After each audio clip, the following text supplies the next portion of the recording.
امام الانبیاء صلی اللہ علیہ وسلم کی ظاہر حیات کے بعد جب جنگ قادسیہ کا موقع آیا، حضرت نعمان بن مقرر سفیر بن کر گئے مسلمانوں کے یزدگرد کے دربار میں.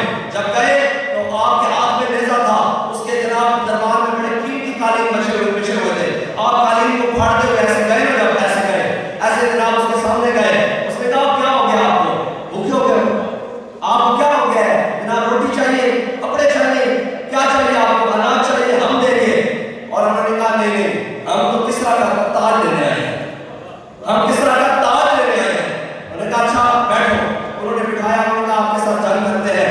واپسی پر جاتے ہوئے انہوں نے کہا یہ مٹھائی ہے، یہ آپ ہماری طرف سے لے لینا، اپنی فوج میں تقسیم کرنا.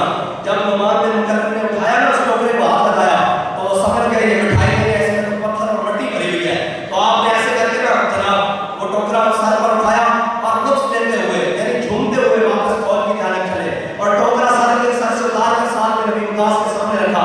کہا اے جناب ہمارے سپہ سالار، یہ مٹی انہوں نے خود ہمارے حوالے کر دی ہے، بس ہمارے وہاں جانے بھی دے.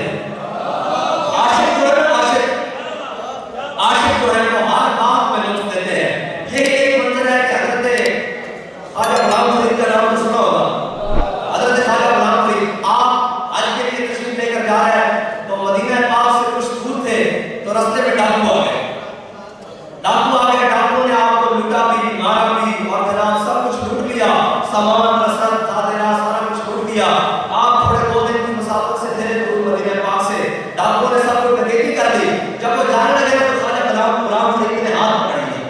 کہا کدھر جاتے ہو؟ انہوں نے کہا آپ کو لوٹ کر ہم جا رہے ہیں، بس ہمارا کام. انہوں نے کہا یار آپ نے ہمارا سارا کچھ لوٹ لیا ہے، سارا کچھ لوٹ لیا ہے، اب ہمیں یہ بتاؤ کہ ہمارے پاس تو جناب رستے میں زندہ رہنے کا سامان بھی موجود ہے، ہمیں یہ بتاؤ کہ مدینہ پاک میں شارٹ کٹ رستہ کون سا جاتا ہے؟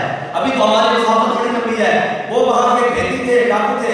انہوں نے کہا فلانے پہاڑ پر چلے، سامنے سے اترے، وادی آئے گی، لیفٹ ہو، وہاں سے آگے رائٹ ہو جائے، بس آپ سامنے آپ دیکھیں گے کہ وہاں پر جناب مدینہ پاک آ جائے گا.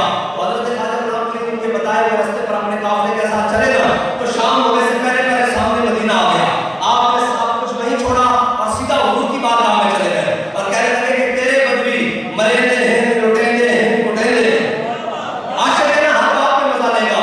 کہتے تیرے بدوی مریندے ہیں، لٹیندے ہیں، کٹیندے ہیں، پر جھٹ تیرے کون مدینے کو چلے ہیں. تیرے بدوی مریندے ہیں، لٹیندے ہیں، کٹیندے ہیں، پر جھٹ تیرے کون مدینے کو چلے ہیں. میں اس لٹن پٹن پٹن کو قربان. بات یہ ہے، میں اسے سمجھانا چاہتا ہوں کہ آپ یہ یاد رکھیے گا کہ قیامت تک کسی کو بھی کہیں پناہ لے نہیں سکتی. جائے پناہ اگر کسی کی ہے تو وہ امام الانبیاء کی ذات ہے، حضور کا دین ہے. قیامت تک ایک بات کہتا ذات میں قطرہ حیا و تشکیوز اور برگو ساز کائنات تشکیوز.